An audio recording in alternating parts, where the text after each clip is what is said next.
हमारा क्या जवाब हो सकता है सिवाय इसके कि हम हथियारों का जवाब हथियारों से दें। ये कहानी है उस साल की जिसने भारतीय इतिहास के पन्नों में अपना नाम वीर सैनिकों और योद्धाओं के बलवान खून से लिख दिया। ये साल है 1965, वो साल जब पूर्ण भारतवर्ष एकजुट होकर अपनी मातृभूमि को बचाने के लिए मर मिटने को भी तैयार हो गया था। ये वो साल है जब पाकिस्तान ने भारत के कश्मीर को हथियाने का दूसरा प्रयास किया था, पर भारत के वीरों ने पाकिस्तान को अपने मकसद में कामयाब होने में असमर्थ कर दिया। नमस्कार दोस्तों, स्वागत है आपका इस नई वीडियो में। आगे बढ़ने से पहले आप चैनल को सब्सक्राइब जरूर कर लें और बेल आइकन को भी दबा दें ताकि जब भी हम आपके लिए एक नई वीडियो अपलोड करें तो आपको नोटिफिकेशन आ जाए। तो चलिए दोस्तों, शुरू करते हैं आज का ये वीडियो। जैसे एक जिद्दी बच्चा गलत काम करने से मना करने के बावजूद बार बार वही काम करता है, उसी तरह है पाकिस्तान। साल 1947 में भारत से कश्मीर हासिल करने में नाकामयाब होने के बावजूद पाकिस्तान 1965 में फिर से वही गलत काम करने की जिद पर उतर आया। पर इस बार अपने जिद पूरी करने के लिए उसने अपने आक्रमण को 3 भागों में बांटा, लेकिन इस जंग को उसमें कश्मीर से नहीं, रण ऑफ कच्छ से शुरुआत की। पाकिस्तान ने गुजरात के रण ऑफ कच्छ पर दावा ठोकते हुए अपना पहला वार किया। इस ऑपरेशन को उसने डेजर्ट हॉक का नाम दिया, पर भारत के बुलंद सैनिकों ने उसका मुंह तोड़ जवाब देते हुए पाकिस्तानी सेना को पस्त कर दिया।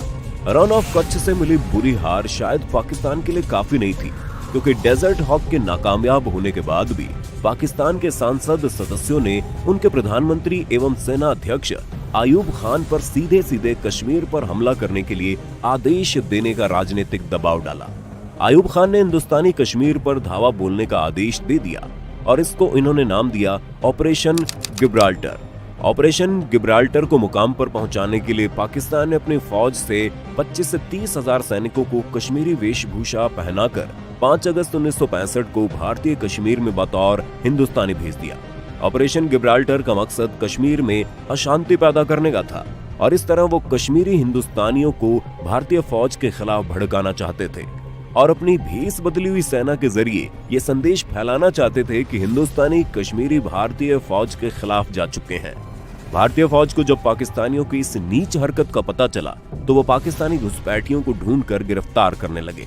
ऑपरेशन डेजर्ट हॉक की तरह गिब्राल्टर को भी जड़ से उखाड़ फेंकने के लिए भारत के उस समय के प्रधानमंत्री लाल बहादुर शास्त्री जी ने पाकिस्तान पर खुल्लम खुल्ला हमला बोलने का आदेश दे दिया, जिसके चलते 15 अगस्त 1965 को भारतीय सेना ने पाकिस्तानी कश्मीर के शहर हाजी पीर बल्ज पर हमला करके उसे मेजर रणजीत सिंह दयाल के काबिल पर्यवेक्षण में हासिल कर लिया। मेजर रणजीत सिंह दयाल को जंग के मैदान में सही सूझबूझ दिखाने और वीरता का प्रतीक साबित होने के लिए महावीर चक्र के साथ सम्मानित किया गया था और इस तरह ऑपरेशन गिब्राल्टर की भारतीय सेना ने धज्जियां उड़ा दी और 28 अगस्त तक पाकिस्तान कश्मीर के 8 किलोमीटर तक अंदर पहुंच गई और पाकिस्तान के एक महत्वपूर्ण शहर मुजफ्फराबाद तक पहुंचकर उस पर हमला बोल दिया। मुजफ्फराबाद पर दबाव कम करने के लिए पाकिस्तानियों ने शुरू किया भारत पर हमले का आखिरी भाग और इसको नाम दिया ऑपरेशन ग्रैंड स्लैम। 1 सितंबर को पाकिस्तानी फौज ने भारत के जम्मू डिस्ट्रिक्ट के अखनूर इलाके पर हमला किया। ग्रैंड स्लैम का उद्देश्य था जम्मू एंड कश्मीर को बाकी के भारत से दूर करना, पर पिछली 2 बार भारतीय सेना ने पाकिस्तान के हर एक हमले का मुंह तोड़ जवाब दिया था, तो इस बार भी वो ईंट का जवाब पत्थर से देने के लिए बखूबी तैयार थी। मुजफ्फराबाद पहुंची भारतीय सेना ने लाहौर की तरफ कूच करना शुरू किया। लाहौर के रास्ते में बर्की नाम का एक छोटा सा कस्बा पड़ता है। कोर सिख सैनिकों ने बर्की को सेंट्रल इंडिया हॉर्स टैंक और इन्फेंट्री से घेर कर उड़ा डाला। लाहौर को बचाने के लिए पाकिस्तान की सेना अखनूर को छोड़कर लाहौर की तरफ बढ़ने लगी। कुछ ऐसे हिंदुस्तानी सेना की होशियारी ने वीरता का प्रमाण देते हुए ग्रैंड स्लैम को भी फेल करवा दिया। वहां से बढ़ते हुए भारत के जवान सियालकोट के फिलौरा पर हमला करने जा पहुंचे। सियालकोट की जंग दूसरे विश्व युद्ध के बाद टैंकों की सबसे बड़ी जंग मानी जाती है। दोनों देशों के टैंकों की जंग सिर्फ 100 गज की दूरी से हुई। पाकिस्तान के पास अमेरिका के दिए गए टैंकों और हथियारों के बावजूद इंडिया की सबसे पुरानी रेजिमेंट पूना हॉर्स और हडसन हॉर्स ने पाकिस्तान को एक बार फिर उन्हीं की जमीन पर मार गिराया। शूरवीर लेफ्टिनेंट कर्नल AB तारापुर इस जंग में देश के लिए वीरता से लड़ते हुए शहीद हो गए। ऐसे वीर योद्धा को श्रद्धांजलि देते हुए उन्हें परमवीर चक्र से सम्मानित किया गया था। हार बर्दाश्त न करने से मजबूर पाकिस्तान ने एक बार फिर अपनी जिद के चलते हिंदुस्तानी पंजाब के खीमखरन इलाके के असल उत्तर गांव में हमला कर दिया। पर अपनी बुद्धि और बल का प्रयोग करते हुए भारत की सेना ने 3 कैवलरी टैंकों से घेरकर पाकिस्तानी फौज को चक्रव्यूह में डाल दिया और एक ही झटके में पाकिस्तान के 100 टैंकों को उड़ा डाला। पाकिस्तान की सबसे बड़ी हार का श्रेय CQMH अब्दुल हामिद को जाता है, जिन्होंने केवल कोयल लैस गन से पाकिस्तान के पैटर्न टैंकों का खात्मा किया, लेकिन देश को अमर करते करते वो खुद वीर गति को प्राप्त हो गए। उनकी इस वीरता के लिए उन्हें परमवीर चक्र से सम्मानित किया गया था।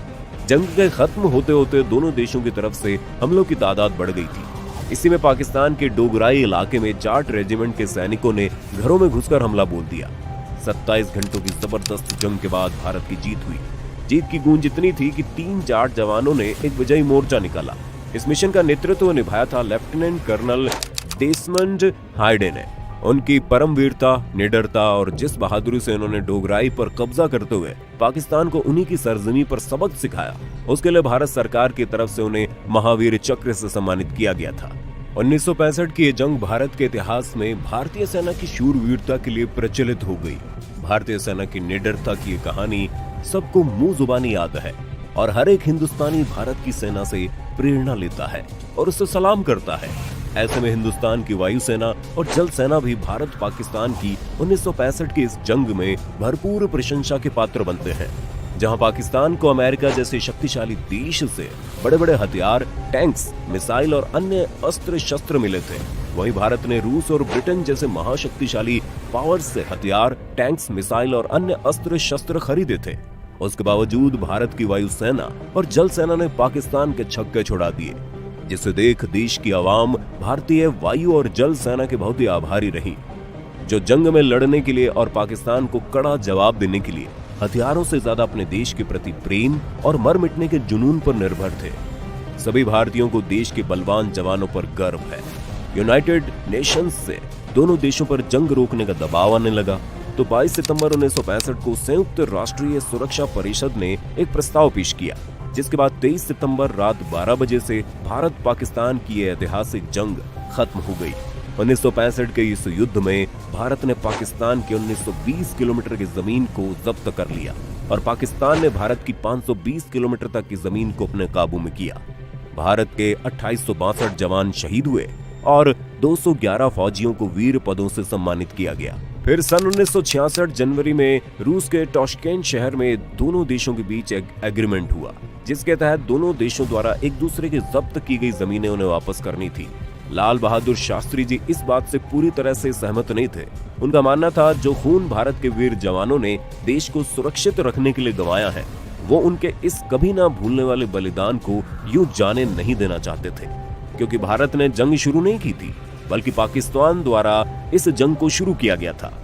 पर बड़ी राजनीतिक पावर्स के दबाव के चलते एग्रीमेंट साइन करने के कुछ ही घंटों बाद भारत के प्रधानमंत्री लाल बहादुर शास्त्री जी का निधन हो गया और फरवरी 1965 में दोनों देशों ने एक दूसरे की जमीनों को लौटा दिया। लेकिन जमीन लौटाने के बाद भारत को जीती हुई जंग भी हारी सी महसूस होने लगी। तो ये थी भारत के वीर जवानों की जज्बे की कहानी। वो वीर जवान जिनकी रगों में खून नहीं, देश की मान और सम्मान की मिट्टी बहती है।